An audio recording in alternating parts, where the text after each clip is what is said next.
Ratan Tata, a doyen of corporate India, passed away on the 10th of October at the age of 86 years. He leaves behind a legacy that not only encompasses strides that the Tata Group made, but has also been pivotal to the big shifts in the Indian economy.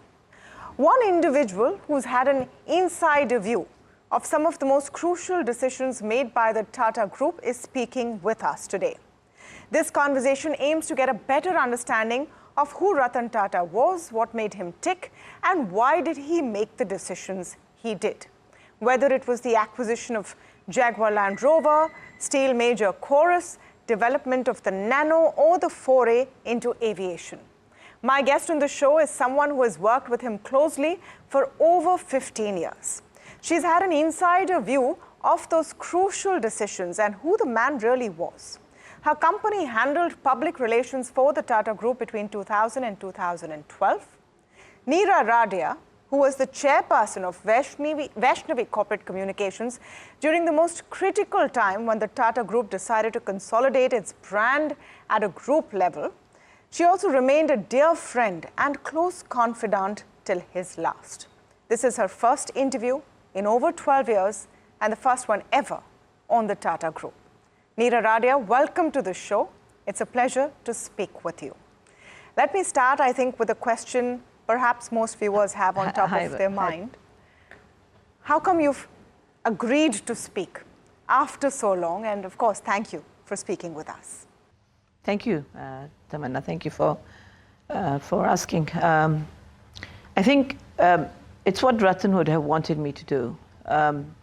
For years, post-2012, he would always tell me, why are you not speaking?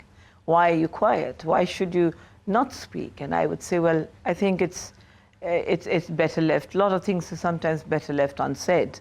And I think today, I think he'd be happy that I took that decision to actually speak. And I think it's more of a homage to him because I think this is what he would have wanted me to do. Tell me, Niira, how you first met Ratan Tata and how did it develop into this kind of a working relationship which spanned over a decade?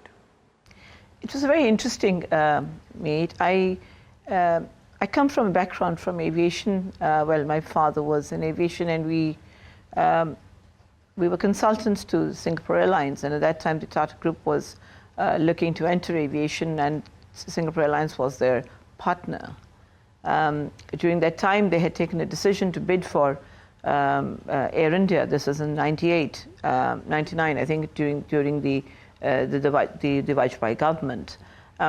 It's the same time that Indica and a lot of other things were happening in the group that were, which were not being, there was a huge communication gap between the world outside and the Tata Group itself, whether it was Tata Motors or whether it was Tata Finance or whether it was it was the Air India acquisition. There was a lot of, and I think this is where I met him. The Singapore Airlines team wanted me to meet with him and have a conversation. It was really very interesting because he had given only 20 minutes for this meeting to Singapore Airlines.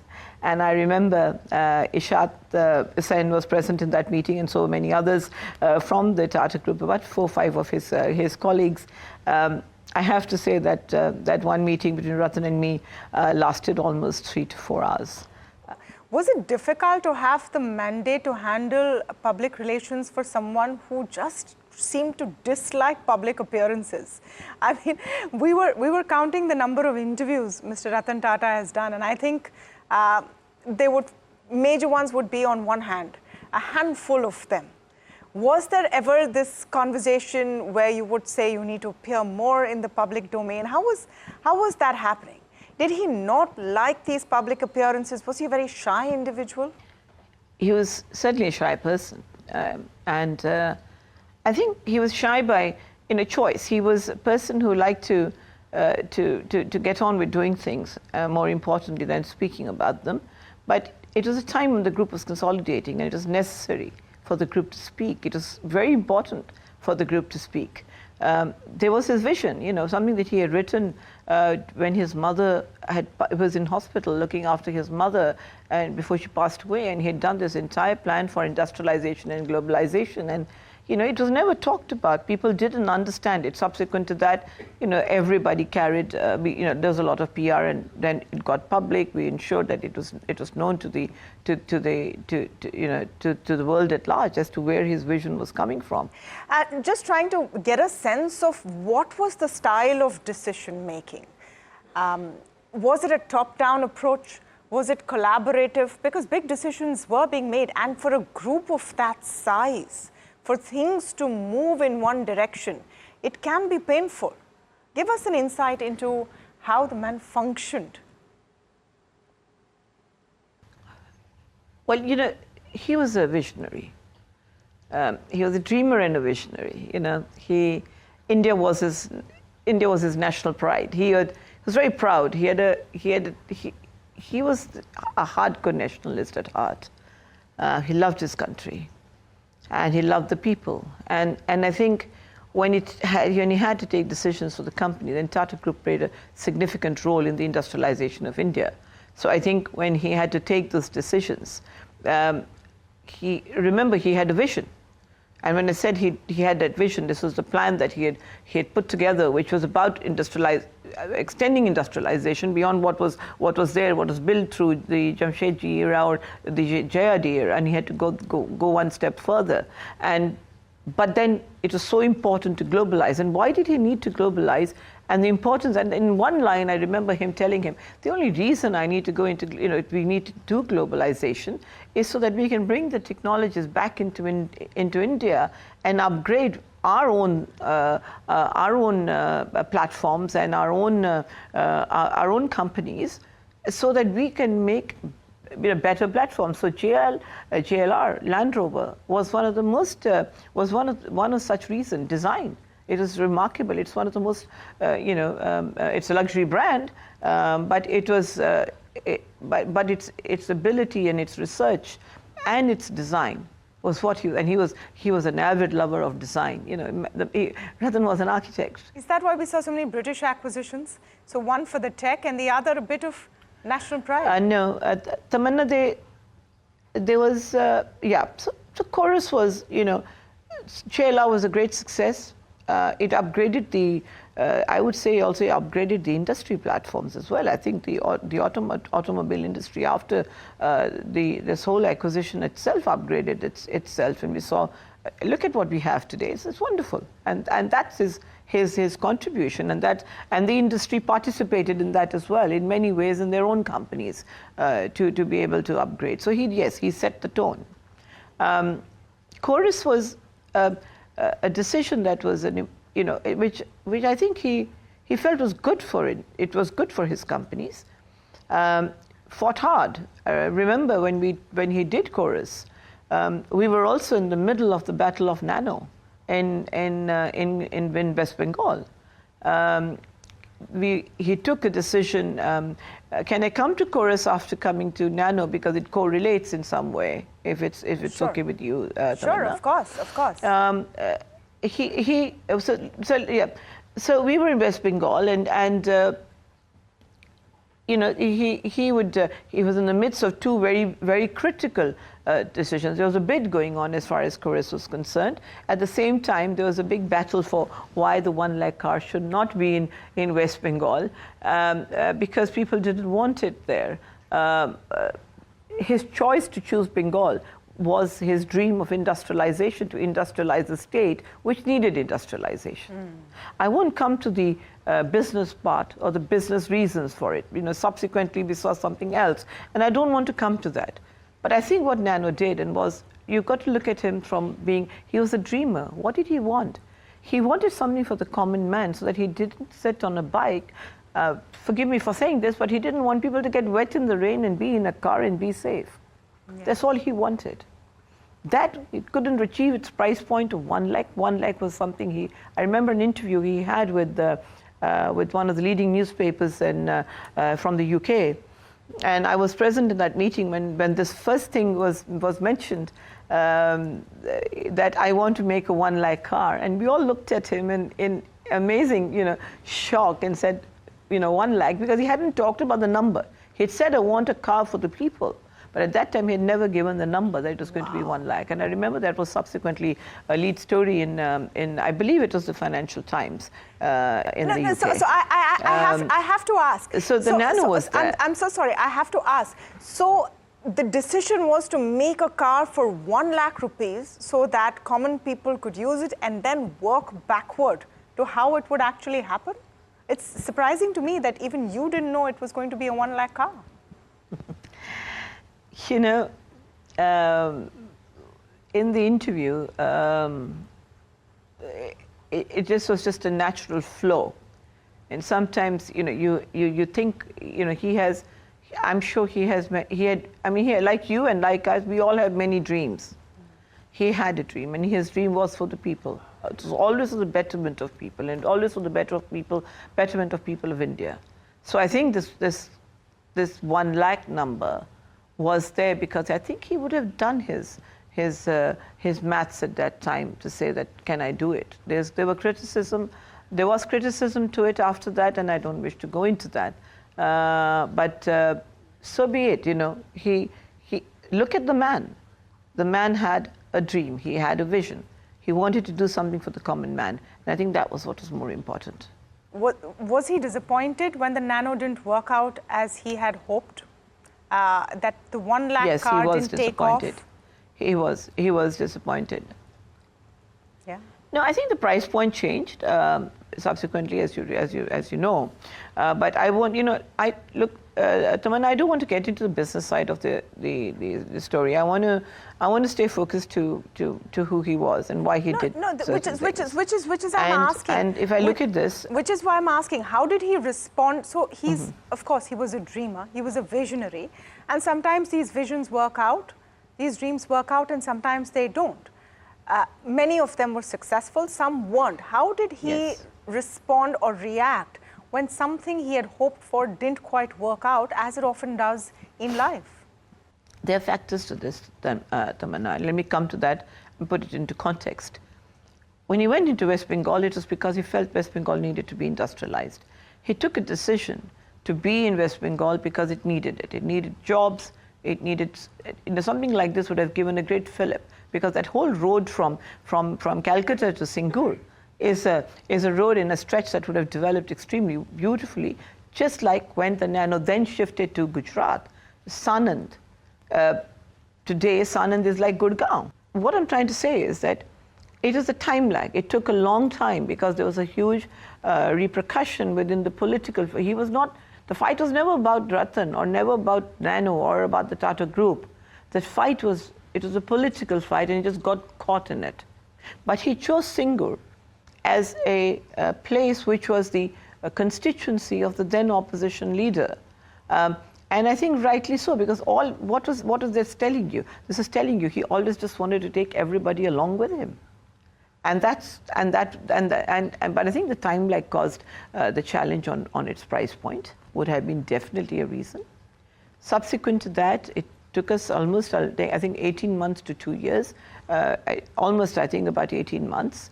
And then he took a decision. We went and saw many, we visited many other states. We were called by multiple people, whether it was Punjab or Karnataka. They have plants in Karnataka, they have plants in Uttarakhand. We were called, we were asked. We then got a call from Gujarat, and the then Chief Minister, our Prime Minister now, Mr. Modi, and he took a decision and he moved. Why did he go to Gujarat? Because they have plants in Gujarat. They have Tata Chemicals already there. So he was comfortable, because then here he saw, okay, well, maybe Nano needs a state which is a bit more industrialized, which is moving towards development, and hence this will be better and easier, which is why he then moved to Gujarat. So tell me a time, an anecdote, if you can share an anecdote when he surprised you, or there was something that was a big learning for you on a personal level. So the Tata Nano was a learning, because courage. He brought, he was a courageous man. So when he took the decision, I remember it was the press conference going on at that time with Buddhadev Bhattacharya, and he announced Singur. And I was standing at a distance, because at that time we were not told which would be the site.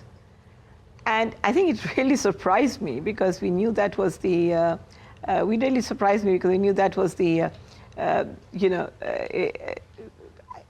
naturally you have all the questions in your mind asking, have you communicated this to the person whose constituency it is? Have you spoken to them? Have you taken everybody on board? But for him, it was what? It was natural. He felt that, why shouldn't it be? I'm here to do business. I'm here for the development of the state. I'm not here to get into politics. So the fight was, so this was one thing. I remember that evening, another thing happened at the airport. It was really funny. Well, not funny, but it was very sweet. We were on our way back after that press conference, and I went through the ladies, where the frisking happens at security, and then he was coming through, and obviously there's a lot of protocol around Ratan, but he still insisted on going, and he went in and he stood on that and stretched his arms and waited to be frisked. And the security officer at that time turned around and he saluted in front of him. And he said, "Sir, please get down. You are our pride." And he said, no, I want to be, you must do your job. And this was who he was. Wow. And look at him, the lives that he touched. It just, this is a security guard who just refused to. He said, "No, sir, you are, please pass." So, it was quite a moment. I watched it at a distance because I'd already gone through. And I saw his reaction and the smile and the way he looked at the security officer and shook his hand. This is what he was about. Were you in touch with him after 2012? When was the last time you met with him, spoke with him? About 2 months back, yeah, roughly about two to three months back, yeah. Oh, I remained in touch with him. We remained friends. He inaugurated. He was there at one of my functions. We always talked on the phone whenever we could. And I think we remained. What was nice was that we remained good friends much after, and actually we reminisced many moments, because Tamanna, there are times, when there was a lot of intense. Remember, this was a phase of the Tata Group at a very critical phase, and we were at Army and Navy, and he was from Bombay House, and I would get a call from him saying, or his secretary Dilnaz would call and say that Mr. Tata's coming over for coffee. He loved coming to our office because, and I knew it when he was going to come to the office. There's something on his mind that he wants to bounce off. He just loved the coffee at the office, and he would come to Army and Navy, where our officers, and there many times that happened when he would then bounce an idea or bounce something and discuss something that he was, or something that could have been bothering him that he needed, an answer to. And those were very. And so when we met subsequent to those in the last few years, whenever we met, we really did reminisce the moments that we spent together, because I remember there was an incident in, you asked about anecdotes, so we were in Dubai.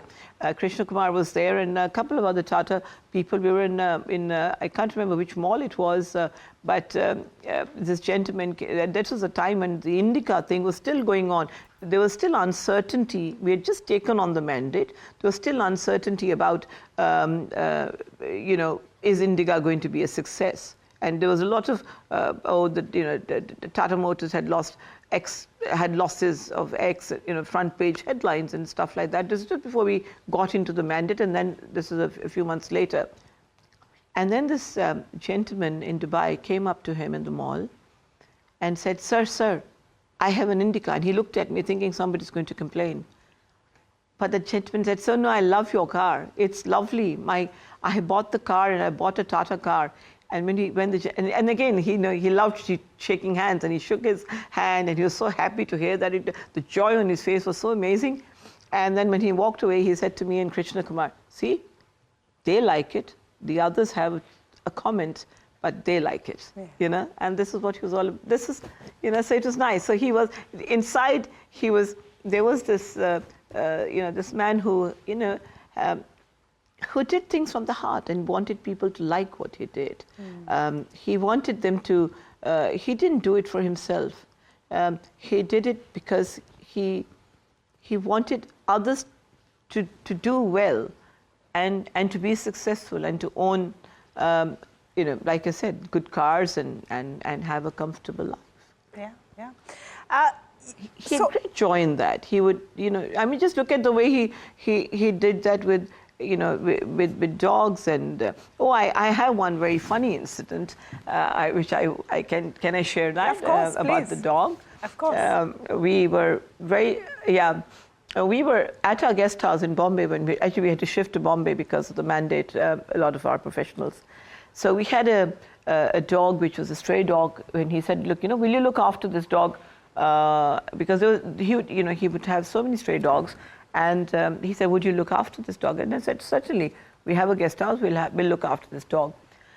So his driver would bring food. You know, Ratan would make sure that his driver sent the food for the dog. Although our cook would be making food for the dog in any case. And this dog became a very healthy dog, and he needed to go out on walks. He needed to be taken out on walks because he became lazy. One fine day, he went out of the hands of our cook who had taken him on for a walk at Marine Drive. I must tell you, I've never seen PR professionals running looking for a dog. Okay, this dog had disappeared, and they said, "You better get back this dog as quickly as possible," because, you know, it was a dog that Ratan gave, and it was such a funny sight. I must say, we found him eventually. He was, and I had to call him. I said, "Ratan, you know, this dog is we called him Jackie, and we said, you know, this dog is he's disappeared. Yeah. He left the lease," and he said, "Well, he's so heavy," because he would see him. You know, we would make sure that he got to see him as well. And he said, "You fed him so much." And I would say, "Well, we feed him what comes from your place, and we also feed him." So anyway, we finally found the dog, and then I called him in the night.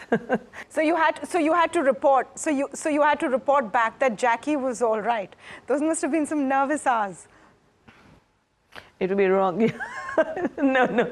I think I was nervous myself that, oh my God, I've lost the dog. What have I done? And more than that, it was my PR professionals. You know, Vishal, you know, wearing his tie and then taking his tie off and running. And suddenly I saw all these 4 or 5 guys running on Marine Drive, wondering what are they doing, and then we're looking for Jackie. Since you were in touch with him, all the things that he did after retirement, some of the companies that he invested in, was he still a workaholic after retiring?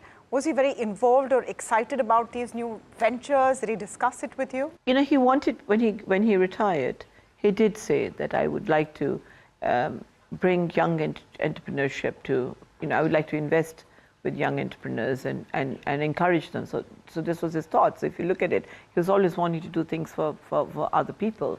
And therefore he would take positions in their companies to help them develop, because we have very smart people in our country. And he had this, and he had seen this way ahead. I mean, we're talking about entrepreneurship now, or the companies that are coming on, the unicorns that they're so called now. He was already seeing this 20 years back. How did you feel, or what is your view on the transition which has taken place so smoothly? We had the announcement about Mr. Noel Tata taking over as chairperson of the Tata Trust just within 24 hours, very dignified, very smooth. Any views or any thoughts on that? I'll say just one thing. Ratan will be very happy. Why do you say that? He'd be very happy with that. Why do you say that? Be very happy that he would be very happy that it was unanimous. He always was a man of consensus. It was never a top-down approach. You asked me a question earlier on the companies. It was never a top-down approach. He was a man of consensus, and that it was unanimous. He would be very happy. And why? Because, you know, I think Noel, if I go back, if you look at the legacy, whether it was Jamshedji or whether it was JRD, whether it is Ratan, Noel would carry the same legacy. He comes with the same values. He comes with the same strengths, and I think that's why it's happened so smoothly and done so quickly. Because I would believe that's what Ratan would have also wanted. Thank you so much, Niira, for sharing with us, for opening up to us, and coming out with a public conversation after so long on something which I'm sure is very dear to your hearts. It has helped us get an insight like none other into the persona that was Ratan Tata. So thank you.